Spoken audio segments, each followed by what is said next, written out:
If you want to scale your Facebook ads profitably in 2026, then you need to understand how the algorithm actually works. And once you learn this, I guarantee you that you will never look at your ads the same way ever again. So in this video, I'm going to break down how the Meta algorithm actually works, why the same ad can have two completely different cost per results, and the exact 4 things you need to give the algorithm to scale your campaigns predictably in 2026. And honestly, after managing over $100 million in ad spend across 20 different industries and reviewing thousands of ad accounts, I can tell you there is nothing more criminally misunderstood than how Meta's algorithm actually works.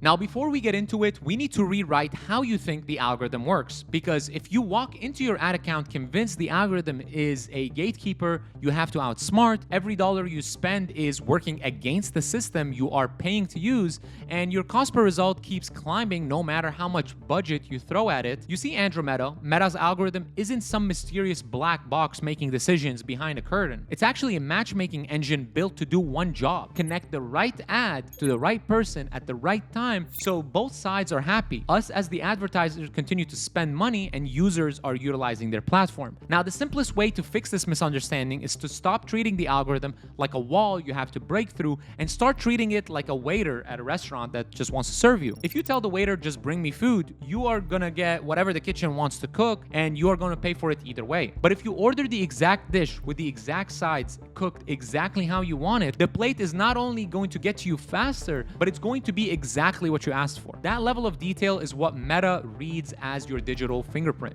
The sharper the print, the faster it finds your buyers. But here's where most people get it wrong and where your ad account starts bleeding money. Because what I see all the time is someone finally realizes that the algorithm is not fighting them and that they just basically handed it the equivalent of a blank index card and expected it to figure it all out. And by the way, when I started running ads, I was $14,500 in credit card debt running ads to my Shopify store without calculating my true profit margin. I was a complete beginner. I had no idea what my numbers were or what the platform was actually reading from my account. And I've been there. So I understand when the algorithm feels like a blurry signal. So it was showing my ads to the wrong audience. So my CPM was climbing while my results were falling, and it was not because the algorithm broke, but because I never gave it clear instructions on what to read. So the fix is not more budget or more creatives, but building a fingerprint that Meta actually reads. And Meta constructs this fingerprint from 4 primary signals. Your creative is the first because the hook, the visual pattern, the text overlay, and the format all tells Meta who this ad is for before a single dollar is spent. Your account's engagement history is the second because Meta uses your past performance as a baseline for predicting how new ads are going to perform. Your landing page quality is the third, which Meta evaluates by watching what users do after they click. And your offer structure is the fourth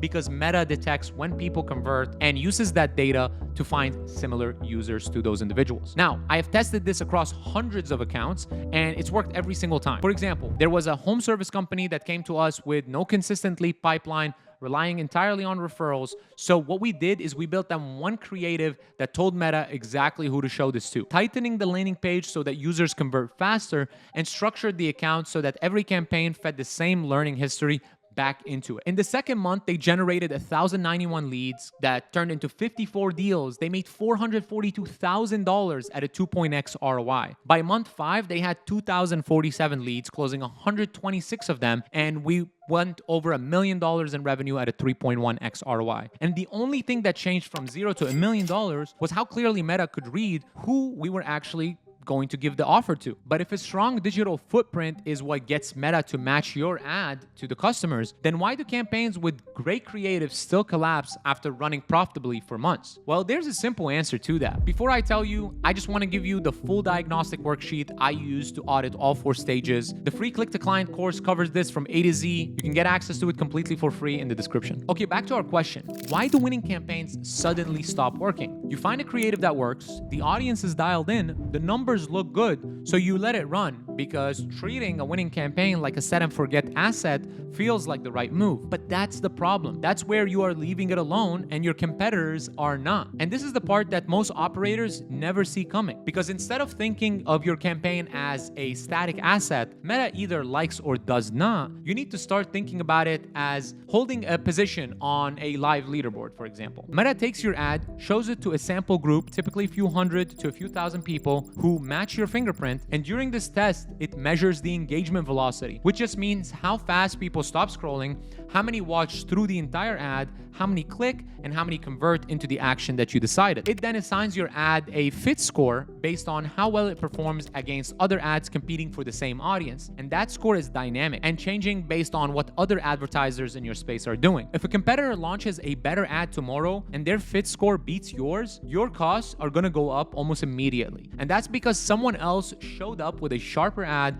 and the algorithm rewarded the strongest signal in that auction. Same way it rewards yours when you're the one on top. I see this pattern constantly across the accounts that I review, where I find operators that find something that works, the numbers hold up for a while, and then the CPL starts creeping up and they cannot figure out why. They look at their own account and everything looks the same as it did when it was working, so they just blame the algorithm, when it was simply them losing spots on the leaderboard. But what they miss is the auction they are in did not stay the same. People are moving up and down, and that's what happened to them. New advertisers entered, existing competitors refreshed their creatives, and the fit score that used to win the auction is no longer the highest in the room. The advertisers who scale predictably understand this and build their whole strategy around it. Watching frequency, watching CPM trends consistently, refreshing creatives before fatigue ever sets in, and knowing that the sample group phase never ends because every dollar you spend, technically, even on winners, is a live test against everybody else because you're bidding for the same eyeballs, because your fit score was never one-time verdict. It's dynamic, and your position on the live leaderboard is going to shift, and it resets every single time a competitor makes a move. So that is the competitive layer sorted out. But knowing you need a strong score and figuring out what signals move the score are two very different things. I see operators doing the right thing on the surface, where they have a strong footprint, competitive fit score, and they're refreshing their creatives on a schedule, and yet their campaigns still collapse because they treat scaling as a budget decision where the campaign is just working for you and you just need to add more money. But the final stage is where most of the money is either made or lost, and it comes down to 5 simple engagement signals that Meta tracks from the moment that your ad loads to the moment that someone converts. Scroll stop rate tells Meta how many people physically paused on your ad. Hold rate tells Meta how long they stayed on it before scrolling. Then we have click-through rate, which means whether your ad got people to click on it, pull them off the platform, and conversion rate, which means whether they actually converted on your landing page or not. And the last one that no one talks about is post-click experience, that tracks what happens between the click and the conversion. And this is the signal that costs operators the most money because they never think about what happens after someone leaves the platform. But Meta's watching everything, the entire chain, the entire time. If someone clicks on your ad, they land on a page and immediately bounce back to Instagram or Facebook. Meta registers that as a negative signal and your fit score drops, even if everything else looks healthy. So the algorithm does not separate your ad from your landing page, or your landing page from your loading time, or your loading time from your follow-up sequence. These are all things that Meta is looking out for. It scores the entire chain from impression to conversion as one connected experience. The scaling phase works as a feedback loop where strong engagement signals lead to lower costs and broader reach, which give you more data, which just lets Meta optimize faster, which generates stronger signals. It's literally a hamster wheel, and the cycle compounds itself. But the same loop runs in reverse when your signals are weaker, and if your landing page loads in 7 seconds instead of 1, you are not losing just that one visitor. You're hurting your Meta optimization. And that's why most advertisers scale predictably through fewer ad adjustments, monitoring all the metrics that I just mentioned, and they don't let their problems compound because they treat the algorithm like the matchmaking engine it actually is, where the clearest signal wins the auction every single time. But even when you diagnose all 4 stages perfectly,